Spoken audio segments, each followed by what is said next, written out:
Welcome to my stock photo of a den. Pull up a seat, get cozy. I'm continuing my Hidden Gems series of chats about some of the games I've gotten to enjoy, but that not many others have tried out. Today, well, we're using a second meaning of den, because today's game is about being a bear, trying to store up enough fat in time for winter. Yes, I'm putting the spotlight on a game that is woefully under the radar, a deck building game unlike any other I've played, called Hibernation.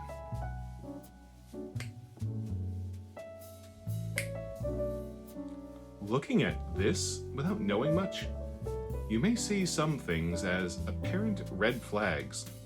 A company that has only published one game, a designer that has only designed one game, the packaging and cards seeming to use some stock photography, and it's a mid-2010s deck building game.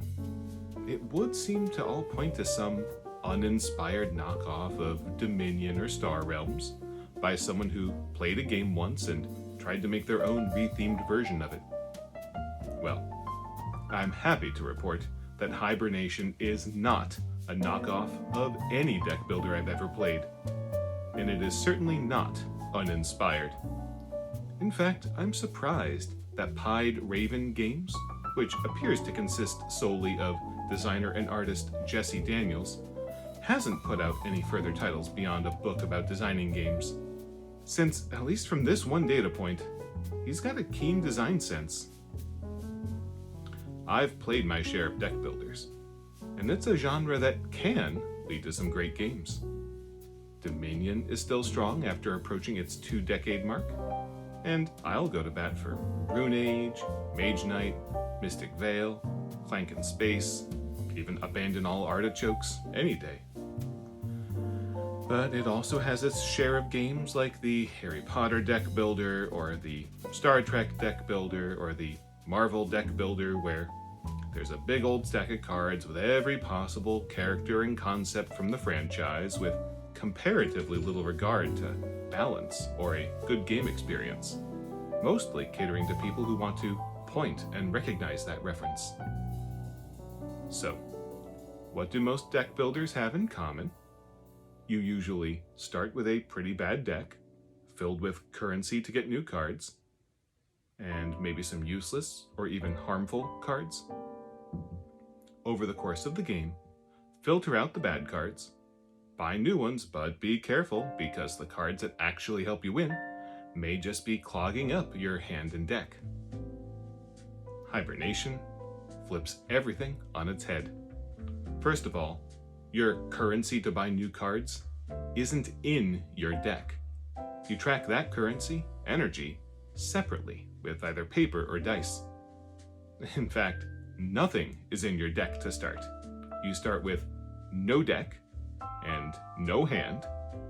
What's more, you never have a hand at any point in this game. On your turn, you can either play the top card of your deck, or use energy to buy a card which goes to your deck, or rest to get more energy, or use food you've gotten from previous card plays to eat. Be the first bear to eat enough times to build up layers of fat to be able to hibernate, and you win. The cards are a fixed set from game to game. There's no deck of hundreds of options, there's no rotating row of availability, none of that. You always play with the same 8 piles of forage cards, 4 of which give food from the supply, 2 giving more actions, 1 giving more energy, and 1 stealing food from an opponent. Here are some other oddities with the title.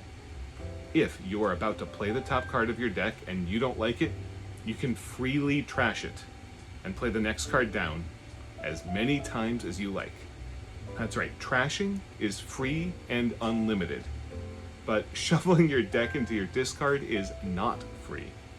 When you rest to get energy, including from the Power Nap card, you can choose to take a bit less energy to have you and everyone else shuffle their discard piles into their decks.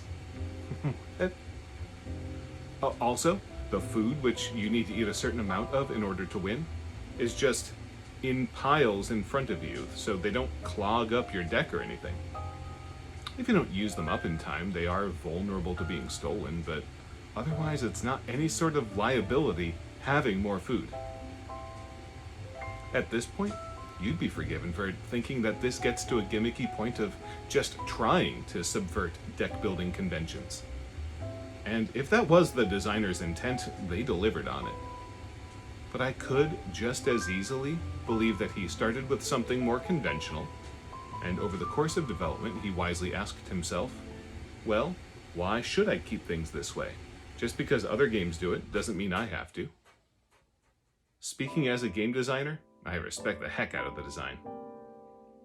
Now, I've been gushing, but the game isn't completely without its faults. For one, the card artwork won't be for everyone. The photoshopped nature artwork isn't fantastic, although I do really like the hand-drawn illustrations on the food cards. But the main sticking point I have with Hibernation is the strength of the Thief card. It's always going to be out there, like every other Forage card, and it really does end up being strongly game-defining. It can feel like whoever uses their thieves most is going to end up the victor. The only other significant vector of player interaction is timing your shuffling. Thieves can be so hugely game-swinging, especially in a 3 or more player game where you can get ganged up on. That's not a good feeling. There isn't really a defense against thievery, other than playing your own thieves to steal food back, or having such great tempo from other cards that you get new food faster than it gets stolen. I am curious what other options for Thief were considered. Perhaps having the victim choose what card is given up, or having to target spoiled food first, or some other options. It's really the only iffy mark I can give this game. So if you want to play a highly interactive deck building game like no other, and don't mind an identical setup each time, you do well to check out Hibernation, Hidden Gem number 2. I'd love to see what the designer comes up with next. I see there are several projects in the works. Hopefully, any future gems are not so hidden. I'm excited for you to join me again sometime. Until then, remember, you can lose a game, but never lose your sense of play. Thanks for visiting.